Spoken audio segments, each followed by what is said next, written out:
Salut à toi. Aujourd'hui, nous allons faire l'exploration pour la mise en place d'un sujet de recherche qui fera l'objet de votre investigation. Vous pouvez être en premier cycle ou alors voir même les cycles master. Je parle même plus en cycle doctorat, pourquoi pas. Vous voulez initier une recherche. Vous avez été initié à une recherche. Vous avez suivi votre cours de recherche, mais le moment est venu de donner votre sujet et vous avez des difficultés à mettre en place un sujet, à trouver votre sujet de recherche. C'est pourquoi vous devez investiguer votre recherche. Pour ce faire, dans ce tutoriel, je vais vous donner quelques astuces que moi, j'ai eu à comprendre dans cette démarche. Déjà, précédemment, nous avons fait une vidéo sur l'introduction à la recherche. N'hésitez pas à suivre le lien qui va s'afficher quelque part sur l'écran pour pouvoir apprendre davantage sur l'introduction, parce que dans cette introduction, je vous ai donné tous les éléments et les zones d'ombre, voire même les problèmes qu'on rencontre au cours de cette démarche, quand on veut entreprendre des travaux de recherche. Maintenant, le sujet de recherche, c'est qui casse ta tête depuis. Tu te dis, mais comment je vais faire pour trouver ce sujet? Tant bien, tant bien, quand vous réussissez à avoir une idée, quand vous présentez ça à l'administration, on vous dit le sujet n'est pas pertinent. Nous avons déjà travaillé sur ce sujet. Nous ne voyons pas la fiabilité et la faisabilité même de votre sujet. On ne cesse de renvoyer, renvoyer, renvoyer et renvoyer. Alors, et face à toute cette difficulté, cette frustration même, vous voulez un sujet. Mais comment donc choisir? Et la solution, elle est même plutôt simple. Parce que pour trouver ton sujet, oublie déjà cette façon-là où tu penses qu'il suffit juste de dire que bon, je vais travailler sur tel pathogène ou tel autre pathogène. Non. Dans le cadre des sciences de la santé, ce qui fera l'objet, n'est-ce pas, de l'initiation des sujets, ils vont vous orienter dans la souche même mère où ressortent la plupart des sujets. En fait, comprenez que tout tourne autour de l'assurance qualité. Pourquoi je dis assurance qualité? Pourquoi je vous informe ici que votre sujet de recherche ressort d'un processus d'assurance qualité? Pourquoi ça se trouve là-bas? Tu ne pensais même pas. C'est là-bas que ça se trouve. Et je vais t'expliquer. Dans toutes les démarches que nous entreprenons au laboratoire, qu'importe la spécialité, que ce soit en hématologie, bactériologie, parasitologie, j'en passe, l'assurance qualité fait partie de ce système. C'est la qualité ou alors le contrôle qualité, partie intégrante de l'assurance qualité, vient en avant dans le contrôle de tout ce que vous faites au laboratoire. Si vos contrôles ne fonctionnent pas, vos résultats ne sont pas de qualité. Par conséquent, la prise en charge est également de mauvaise qualité. Vous comprenez? Mais alors, pourquoi les sujets vont venir toujours de l'assurance qualité? Parce que une fois initié à la recherche, on veut éveiller en vous l'esprit des chercheurs. Celui-là qui doit toujours chercher à améliorer les procédures. Il existe des procédures, des manuels de référence standards, ceux de l'OMS et tout autre organisme. Et sur la base de quoi nous mettons en place nos propres normes qu'on va appeler le plus souvent des procédures opératoires standards propres au laboratoire ou à la structure.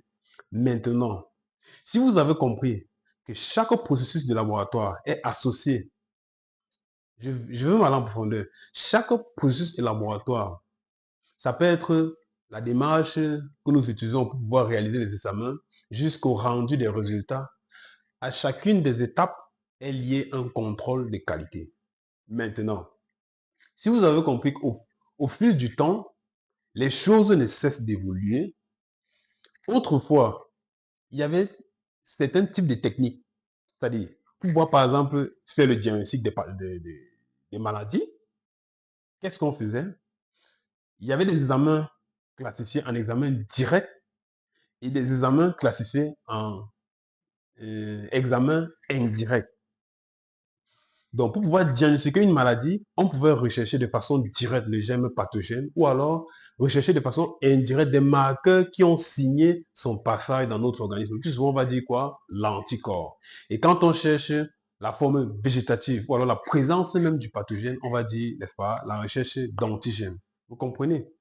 Maintenant, si vous avez compris, vous avez vu que on a évolué les tests rapides, ensuite les tests, par exemple, immunoenzymatiques, ELISA, de première génération jusqu'aux quatrième génération, les tests d'immunofluorescence, jusqu'aux tests moléculaires. À une certaine époque, on ne pouvait pas encore faire les tests moléculaires. Mais parce qu'on s'est toujours remis en question pour pouvoir toujours améliorer, on a donc développé quoi? Des tests moléculaires. Et si vous avez compris qu'il faut toujours améliorer, et pour pouvoir améliorer, il faut remettre en question. Et une fois qu'on a remis en question, on cherche des protocoles et méthodologies pour pouvoir mettre la procédure adéquate.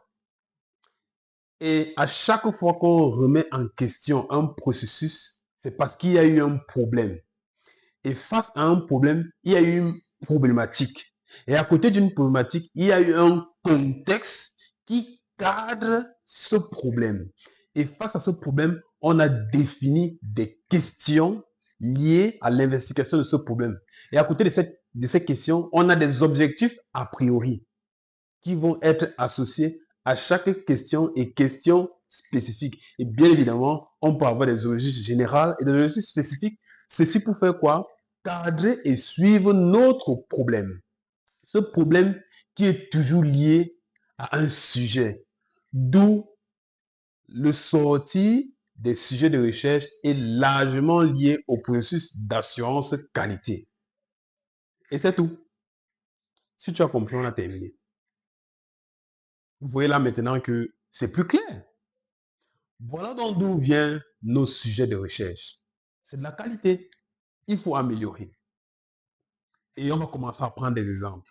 Nous allons donc en parasitologie médicale. Et le premier profil de recherche très peu recommandé ici, c'est les études de fréquence. OK? Donc, pendant la revue de littérature, vous pouvez sélectionner, n'est-ce pas, des revues qui abordent sur l'étude des fréquences. OK? OK? L'étude de la prévalence. Ça peut être la prévalence, les études de prévalence. Ça peut être la prévalence d'une infestation à Plasmodium dans un village, n'est-ce pas? La prévalence d'infestation à tel ou tel type de pathogène dans telle ou telle localité. Parce que dans votre sujet de recherche, il doit avoir ce qu'on appelle la notion, il doit avoir une notion de facteur temps, lieu et pathologie. Vous comprenez? La pathologie ici, c'est quoi? C'est l'infestation liée aux parasites. Maintenant,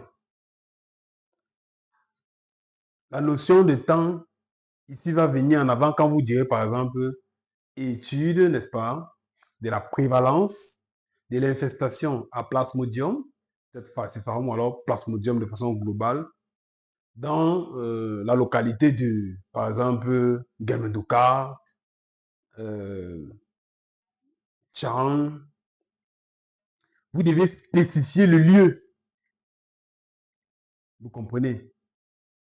Et bien évidemment, la population, la cible, fréquence de l'infestation à Plasmodium ou au dengue, n'est-ce pas? Dans l'hôpital X,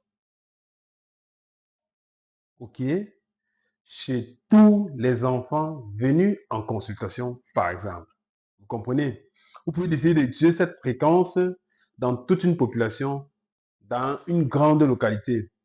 Mais actuellement, dans les établissements, les études de fréquence ne sont pas trop validées parce qu'on a déjà beaucoup travaillé sur les études de fréquence, si on reste en parasitologie.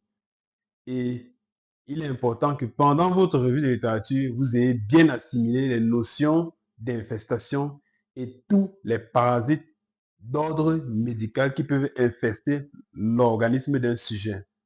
Vous comprenez? Donc, voilà le premier profil de recherche, les études de fréquence. Pour des étudiants en premier cycle, on peut autoriser, dépendamment des établissements. Dans certains établissements, on refuse. On n'est pas d'accord. Ce sont des sujets qui ont déjà été beaucoup abordés. Et quand vous allez faire la revue de littérature, rien que pour votre établissement, à la bibliothèque, vous allez vous rendre compte qu'on a déjà beaucoup travaillé sur le paludisme, sur les amibes, et j'en passe.